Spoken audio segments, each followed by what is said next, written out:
Hi views, welcome to evergreen amazing channel. இன்றைக்கி நம்ம சேனலில் என்ன பார்க்க போகிறோன்னா, இந்த இந்தியன் பேக்கரி 3D கேம் பற்றி தான் பார்க்க போகிறோம். நம்ம 2 நாள் வீடியோ போட்டிருக்க மாட்டோம், சாரிப்பா. இதுக்கு முன்னாலே நம்ம 2 நாள் வீடியோ போட்டிருக்க மாட்டோம், சாரி. ஏன்னா வீடியோவில் எடிட் பண்ணுறதுக்கு ரொம்ப டைமிங் ஆகுதுப்பா. நாளிலேருந்து கண்டிப்பாக சொல்கிறேன், எல்லா வீடியோ டைமிங்க்கு வந்துடும். இந்த வீடியோவோட டிஸ்கிரிப்ஷனில் வந்து ஃப்ளையிங் சிட்டி லிங்க்னு கொடுத்துருப்பேன். அதை லாங் ப்ரெஸ் பண்ணி காப்பி பண்ணிக்கோங்க. பிக்சர் காமிக்கிறேன் உங்களுக்கு. இந்த மாதிரி தான் இருக்கும். நம்ம பொருட்காட்சியிலலாம் பார்ப்போம்ல, வண்டி ஓட்டிக்கிட்டே இருப்பாங்க, அது அந்த மாதிரி தான் இருக்கும். டேரெக்டாக நீங்கள் வந்து காப்பி பண்ணிட்டு அந்த லிங்கை காப்பி பண்ணிட்டு கேமுக்குள்ளே வந்து பேஸ் கொடுத்துருங்க.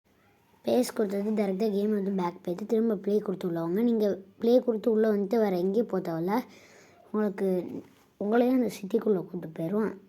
ஃப்ளையிங் சிட்டிக்குள்ளே நம்ம சப்ஸ்கிரைபர் ஒருத்தர் வந்து கமெண்ட் பண்ணியிருக்காரு, bro Indian bakery 3D game பற்றி போதாங்க, வெளியே எங்கேயா போய் போதுங்கன்னு. அந்த ப்ரோ கமெண்ட் பண்ணதை வந்து நான் லாஸ்ட்டில் காமிக்கேன். இப்போ உங்களுக்கு ட்ரோன் கேமரா ஆன் பண்ணி ஃபுல்லாக சுற்றி காமிக்கேன். அந்த ப்ரோ வந்து இந்த கமெண்ட் பண்ண ப்ரோ வந்து இந்த வீடியோ பார்த்துருந்தீங்கன்னா, ப்ரோ வந்து இன்னும் சண்டே இல்லை சாட்டர்டே வீடியோ போடுவேன் ப்ரோ, அப்போ பாருங்கள். இங்கிட்டு வந்தீங்கன்னா இங்கிட்டு உங்களுக்கு மெகா ரேம்ப் இருக்கும். இது வழியாக நீங்கள் இந்த சிட்டியிலேருந்து வெளியே போயிடலாம். பார்த்தீங்கன்னா இங்கிட்ட எல்லாம் ஃபேன் சுற்றுற மாதிரி வச்சுருப்பாங்க. என்னமோ ட்ரோன் பறக்கிற மாதிரி இங்கிட்டு 2 சைடும் ஃபேன் வச்சுருக்காங்கப்பா உங்களுக்கு. இங்கிட்டு வந்தீங்கன்னா நீங்களாம் பொருட்காட்சி இல்லை கண்காட்சி எங்கேயாவது போனீங்கன்னா இந்த மாதிரி இருக்கும், பார்த்துருப்பீங்களா. நீங்கள் டிக்கெட் எடுத்துகிட்டு மேலே போகணும். இந்த மாதிரி கார் ஓட்டிக்கிட்டே வந்து நீங்கள் காசு கொடுத்தீங்கன்னா டக்குன்னு வாங்கிட்டு போயிடுவாங்க.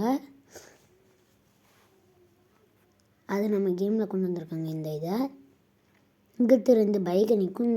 ஒரு பைக் எடுத்து இந்த வழியே இறங்கும் போது மட்டும் நீங்கள் பார்த்து இறங்கணும்ப்பா, இல்லைன்னா அந்த சைடு விழுந்துருவீங்க. இப்போ பார்த்திங்கன்னா நம்ம பைக்கை வச்சு ஒரு வாட்டி பண்ணி பார்ப்போம்.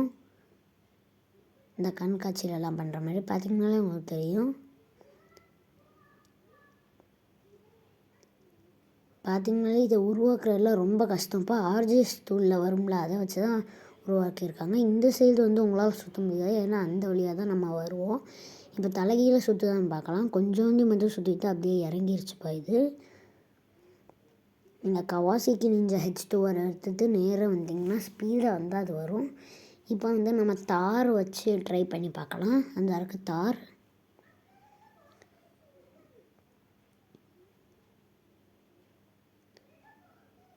பார்த்தீங்கன்னா உங்களுக்கு தெரியும். தார் எடுத்துகிட்டு நம்ம நேராக மேலே ஏறலாம்.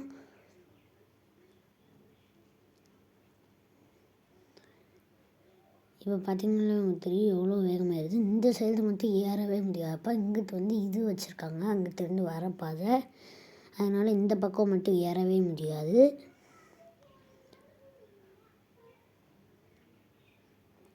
நம்ம ஹிந்தி யூடியூப் சேனலில் வந்து 7 நாளாக வீடியோ வந்திருக்காது, இன்னிலேருந்து வீடியோ வந்துடும். பார்த்திங்கனாலே உங்களுக்கு தெரியும் எவ்வளோ சூப்பராக க்ரியேட் பண்ணியிருக்காங்கன்னு பாருங்கள். இதெல்லாம் க்ரியேட் பண்ணுறது ரொம்ப கஷ்டம்ப்பா.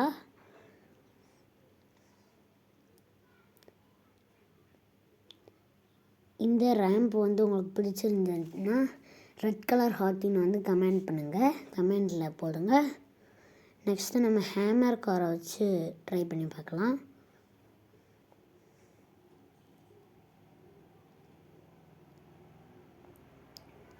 இதை வச்சு நம்ம ஒரு வாட்டி ட்ரை பண்ணி பார்க்கலாம். இந்த காரை வச்சு ட்ரை பண்ண நீங்கள் எந்த கார் எந்த பைக்கை வச்சு ட்ரை பண்ணாலும் ஒரு சில வாட்டி விழுகிறதுக்கு வாய்ப்பு இருக்குப்பா. அந்த சைடு பார்த்திங்கனாலே எல்லா காரும் எல்லா பைக்குமே சூப்பராக இதில் ஏறுது. உங்களுக்கு பார்த்திங்கனாலே உங்களுக்கு தெரியும். இதை நேரம் ஓட்டிக்கிட்டே இருந்தால் எங்கிட்ட போயிடும். ஏன்னா ஸ்டேரிங் அடிக்கடி வளைச்சி விட்டுக்கிட்டே இருக்கணும்ப்பா. இப்போ இந்த மாதிரி வந்து பிரேக் பிடிச்சாலும் உங்களுக்கு டக்குன்னு நிற்காது, அதனால் இந்த மாதிரி கீழே விழுந்து க்ராஷ் ஆகிரும். இந்த டைமிங்கில் நீங்கள் என்ன செய்யணுன்னா, டேரெக்டாக நீங்கள் அவுட் ஆகலைன்னா திரும்ப கேமை விட்டு பேக் போய்ட்டு திரும்ப ப்ளே கொடுத்து உள்ளே வரணும்ப்பா. இல்லைன்னா மேலே போகிறதுக்கு பாதை இருக்காது, மேலே இருந்து கீழே வர்றதுக்கு மட்டும்தான் பாதை இருக்குது. இப்போ டேரெக்டாக உங்களை மேலேயே இறக்கி விட்டுரும். இந்த வீடியோ உங்களுக்கு பிடிச்சிருந்தா லைக் பண்ணுங்கள், ஷேர் பண்ணுங்கள், சப்ஸ்கிரைப் பண்ணுங்கள். இதே மாதிரி அடுத்த வீடியோ சந்திக்கலாம். இந்த ப்ரோ தான் வந்து நமக்கு கமெண்ட் பண்ணியிருக்காரு. இதே மாதிரி அடுத்த வீடியோவில் சந்திக்கலாம். பாய்.